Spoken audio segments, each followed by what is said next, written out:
Welcome back. Today we go in to learn about sideways and pulls up momentum tactics. Let's look at these two sample breakout count. This counter form a breakout here. Once righted and it get pulled up immediately. Now this is another breakout counter. Strong right, but after ride, it no more power and drop. So now question is, how we able to know breakout counter will pull up or drop? Today we will learn on this skill. Please concentrate till end of video. Those sideway breakout and pull-up counter mostly have complied to three types of characteristics. 3.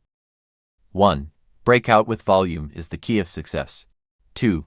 Breakout with green candle higher closing price with volume. 3. 3 times of breakout easily get pull-up. Now we see back on this first sample counter just now.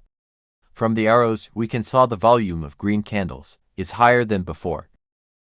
The closed price is getting higher, followed by the stronger needs of main banker. The price get pull up easily. Now why there are certain counters break out and drop back in the end. Let's look at this sample counter. There are 3 times breakout with higher price.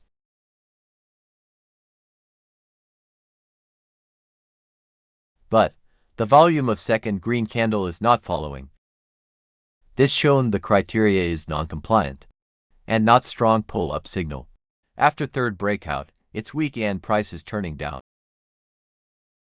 So now are you learned this skill?